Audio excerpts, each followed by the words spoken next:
It's time for Shiny Side Out with Dave and Mecky. So I hope you have your tinfoil hat all made and cinched down tight over your ears. So take it away, Dave and Mecky. Hello and welcome to Shiny Side Out with Dave. Very good. And Mecky, that's me. We are broadcasting live from the Sydney studios in Australia. Join us in the freedomslips.com chat room. I'm trying to. And you can follow us on YouTube, Facebook, and Twitter, of course. Get our show notes if you want, and all of the links we share with the chat room at shinysideout.net. There's a lot of information on our website right now, so please go ahead and use that as a resource. Get connected to Revolution Radio another way, because it's on air online and on your smart device. If you live in Kentucky, tune in on FM, and it's WZZR 101.3. WZZR 101.3. That's so cool. You receive, you can use one of these apps to listen in. TuneIn.com, Web Radio Central, receive via mobile, Freedom Slips Mobile, TalkStream Live, StreamFinder.com, InternetRadio.com, Radio Tuner, and Shiny Side Out, of course. At home, you can listen on a Grace tabletop digital radio, or if you're driving around in the GM motor vehicle, you can listen via a receiver-enabled radio. I'm sure as time moves on, there will be a lot more digital radios out there that can pick up internet radio. Freedomslips.com is not only a radio station, guys, but it's also a central hub for all of your information. The links are at the bottom of the homepage, freedomslips.com. And in fact, in this day and age, it's very important. I'll tell you in a second about that. The number to call in if you are in the United States of America is 347-688-2902, or you can use Skype while it's still free. Just add Freedom Screen, one word. You can buy a CD of your favorite show, $34.95, or if you're outside the US, $39.95. Right?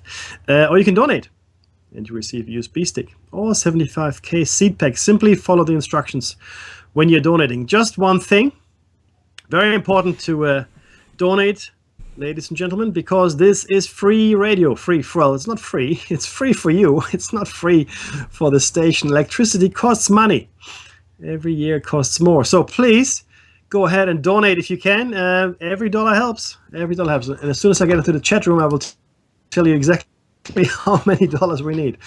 But for some reason, my Adobe is just not the Flash player. It's not playing ball with me. So we'll see how that's going to go. But yeah, sorry. Just on that though, this is a revolutionary age we're in, right? So I expect a lot more people to be able to listen in on digital media, right, and listen to internet radio, because it's all pervasive, and information comes to you from every possible angle. Most importantly, information that you normally would not get. Yeah, the standoff between the First Nations people, or Native Americans, and the construction company. Yeah, I think it's North Dakota. I spoke to my colleagues. Not a single person had heard about it, and one of the ladies is partially Native American as well. Not a peep. Other news stories are being completely buried. Completely. Solaris had a great show. I completely missed it. I went to a birthday barbecue for my godson, so I just made it back in the nick of time. So, Dave, how has your week been? My week's always good. Well, I just have to say, Solaris had on a show Dr. Richard Allen Miller, but he had to cancel. So it was Solaris and Jerry B talking politics, and Dr. Robin Falkov joined them in the last half hour. Usually fantastic stuff, not disappointed. Never disappointed with Solaris' show. Thank you very much. And if you hear us talking about Solaris, by the way, and you don't know who that is, you need to go to freedomslips.com and get yourself a subscription to the archives, and you can check out her back catalogue. It's awesome. Mecky, my week.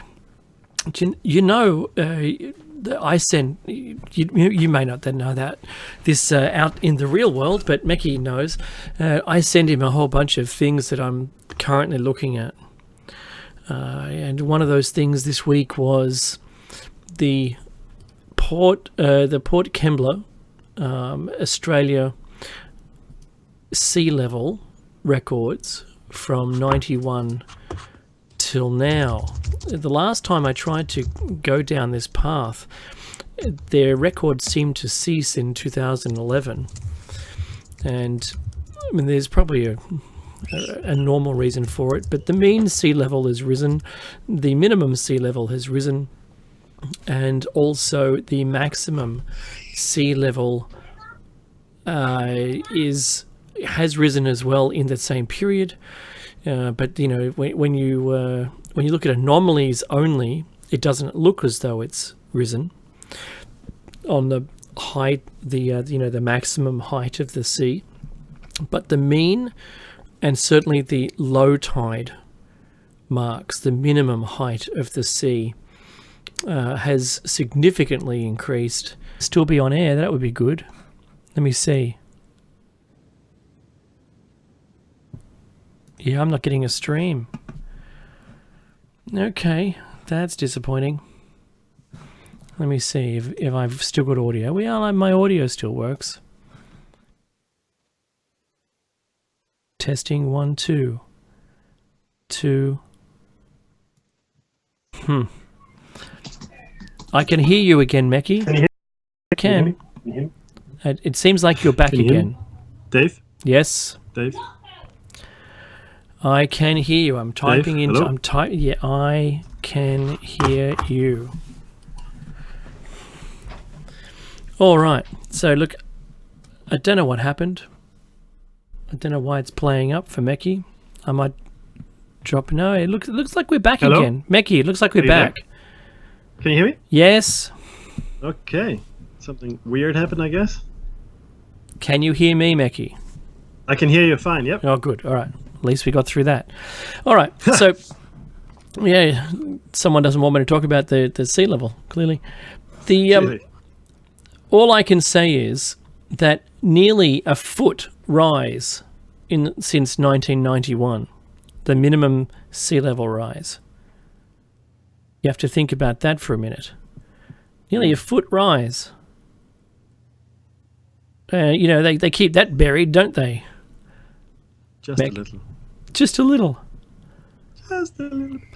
Oh, there's no climate change. Yeah, nothing's going on. We don't need to know about any of that stuff. Let's just fire all of the climate scientists because they're going to talk about it. The thing is this, though.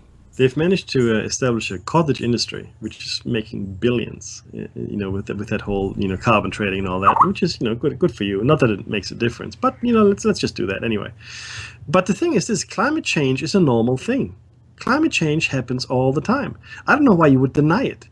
We know from the historical record, the geological record of the Earth, we know that the climate was different at different times. The animals that are now frozen in the tundra in Siberia, that were dug up by scientists at the turn of the century, had buttercups in their mouth. They were chewing buttercups. I haven't seen any buttercups growing in the Arctic tundra for a long time. Yet that's what they were eating at the time they froze to death. Okay, so let's be very clear that climate change is a normal thing. And why wouldn't it happen when we are around? Of course it would. Come on, guys, Anyway. Well, Mecky, I have a segue, you see. And I'm glad you brought up animals, because I watched a documentary this week called Cowspiracy. Cowspiracy. And it is about the silence that has occurred around climate change and the greenhouse gas emitting, water consuming animals that we eat and we farm to eat.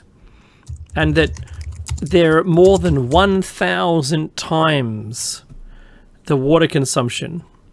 And all of the animals currently on Earth exceed all of mankind's current emissions. It's a different emission gas, but it's still a climate warming gas.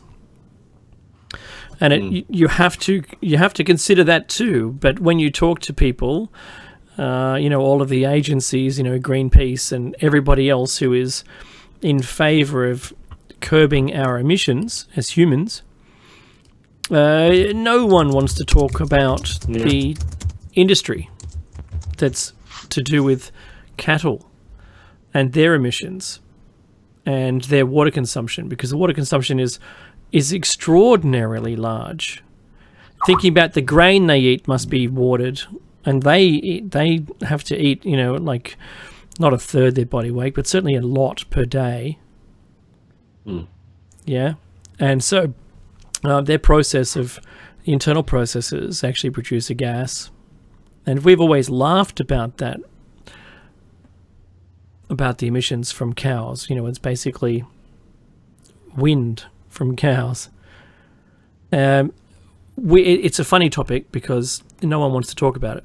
And there's this documentary called Cowspiracy. Check it out if you can. They provide a whole bunch of figures. It looks, I don't think it's a mockumentary. It's certainly done in a realistic fashion. And when you think about it, yeah, sure, it all seems to make sense. But then why isn't anyone talking about it? Another story that gets buried. They love to bury their stories. They don't want half of the information to come out and to minimize it. And obviously, Mackie, the whole thing is about making people feel better about themselves.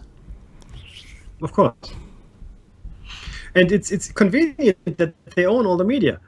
That's lucky. Another hurdle, another problem avoided. That's awesome, fantastic. Let's just just buy all the media, and then we can do whatever we want. Because nobody will know any better.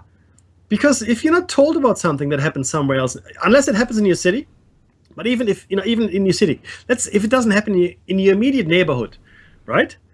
And you don't have like friends everywhere that call you immediately when something goes wrong or whatever, you will never know about anything. You will simply not know. It's fantastic to own all the media. You can do whatever you want. In fact, not only that, you can make people think and behave in ways that they normally may or may not behave, I would say. Probably not, because a lot of the media has driven us to fear, but I don't want to get into that too much. And that's not normal. That's not a normal state of existence. Fear, it's not. We all lock our doors now, right?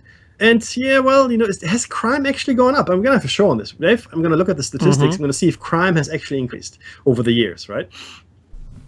From the time when people didn't enforce, right? Was crime, I don't know, like a 10% back then? Is it still 10%? Is it 50% now? Is it, higher, 10% higher, 50% higher?